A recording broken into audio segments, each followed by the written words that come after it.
Venezuela पर हमले चालू हो गए अमेरिका के। बम्बार्डमेंट चालू कर दिए। एक लड़ाई थमी नहीं, दूसरी चालू हो गई। अब अंटार्कटिका की बर्फ नहीं पिघल रही है। कहाँ हैं हमारे सो कॉल्ड बुद्धिजीवी जो दिवाली के पटाखों पे नंगा नाच करते हैं? क्रिसमस के पटाखों पे तो कुछ नहीं बोले होंगे, न्यू ईयर के पटाखों पे तो शीतलता मिल रही होगी उनको। बम्बार्डमेंट हो रहा है उस पर कोई नहीं बोलता है, यूक्रेन पे कुछ नहीं बोलता। ठीक है, वो चीज़ नहीं होनी चाहिए, हो रही है, लेकिन एक आदमी का इंटेंट दिखता है, किसको ख़त्म करना है, किसको रखना है। I am the great, I am the super power. American narrative को आप आगे बढ़ा रहे हैं, आपके कल्चर को ख़त्म करके, सब चीज़ को ख़त्म करके वो सब कुछ हथियार लेना चाहता है।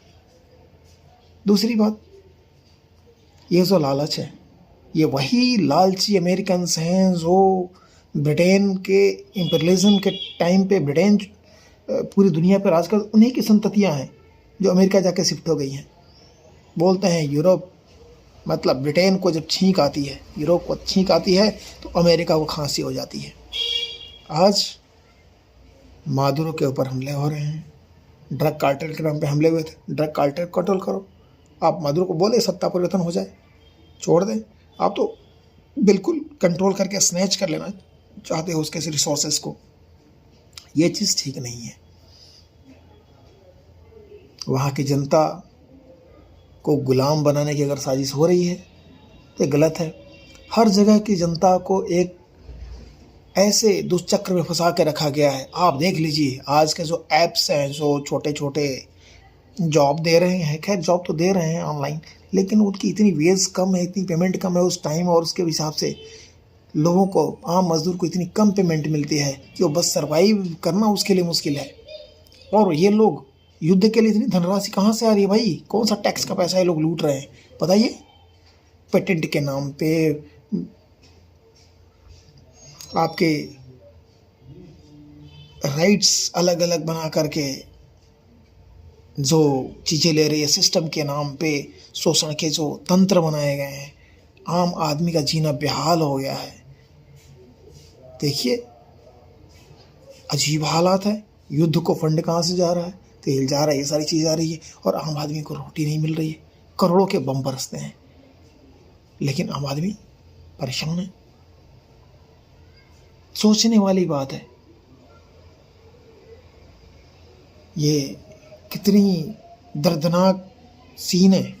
आप देखिए, अमेरिका हर जगह घुसा हुआ है, कहीं की भी राजनीति को स्टेबल नहीं रहने देना चाहता है। पाकिस्तान हो, बांग्लादेश हो, नेपाल हो। रशिया ने बोला था कि हमारे आसपास नाटो, क्यों जा रहे हो तुम? नहीं जाना चाहिए था। यूक्रेन को उकसा करके आज यूक्रेन को छोड़ दिया। और ये मूर्ख है नेता, या इनको मूर्ख बनने के लिए फोर्स किया जा रहा है एक्ट करने के लिए। बड़े बड़े लोग सलाह उन पदों पे पहुंच जाते हैं, बड़े मूर्ख लोग पहुंच जाते हैं, और स्मार्ट लोग धक्के खाते रहते हैं। जो अच्छा कर सकता है उस अच्छा आदमी नहीं किए सिस्टम में, बाहर करो।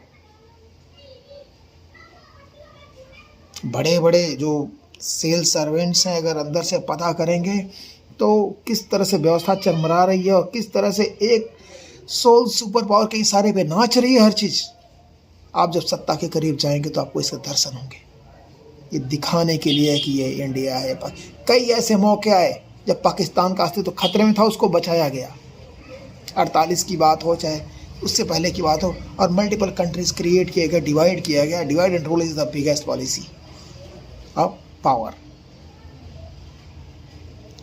तो ये विभाजन और ये वैमनस्यता समाज में फैला करके जाति के नाम पे, धर्म के नाम पे अपना उल्लू सीधा करता है रूलिंग क्लास हमेशा। जनता को ये समझना होगा, ये नहीं कि भैया ये है वो है। आपस में लड़ना बंद करना होगा, ठीक है? अपने टैक्स डेवलप करें और कोई ऐसा तंत्र बनाया जाए, सिस्टम बनाया जाए जिससे कि आम जनता सुकून के साथ दो रोटी खाए, इन लड़ाई झगड़ों से दूर रह के अपने को प्रोटेक्ट कर सके, शक्तिशाली बना सके, और न्यायपूर्ण तरीके से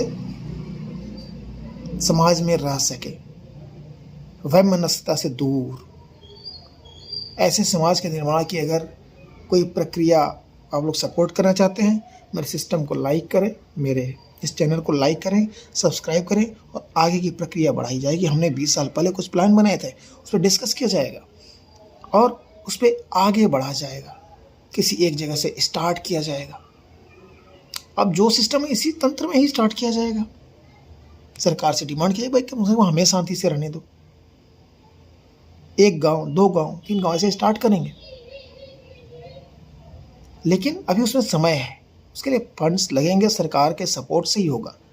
हमारे यहाँ लोकतांत्रिक प्रक्रिया है, लोकतंत्र को जिंदा रखना है और इसके वजह से हमारे यहाँ संभव है। बाकी जगह तो भैया डिक्टेटर है, वो सारी चीज़ें हैं।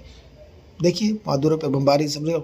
अब ये दुनिया में जब ऐसे कर रहे हैं तो अपने यहाँ क्या करते होंगे, बस दिखाने के लिए चकाचौंध रहती है, अंदर सब क्या होगा भगवान जाने।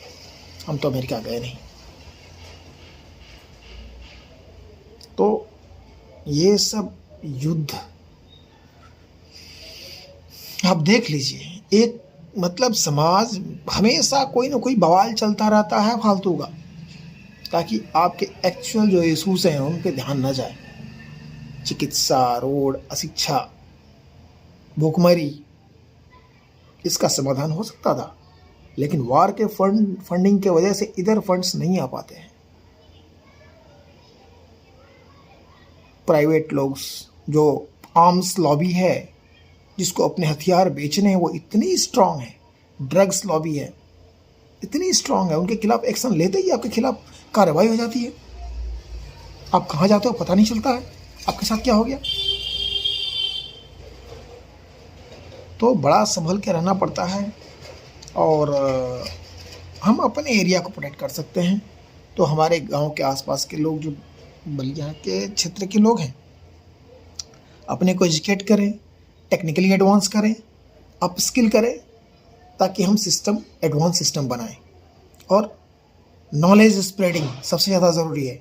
तो वो नॉलेज हमारे चैनल पे आकर के, कम्युनिटी में आकर के जो लोग कंट्रीब्यूट कर सकते हैं प्लीज़ करें, सब्सक्राइब करें, सब्सक्राइबर बने और कम्युनिटी में अपना नॉलेज शेयर करें।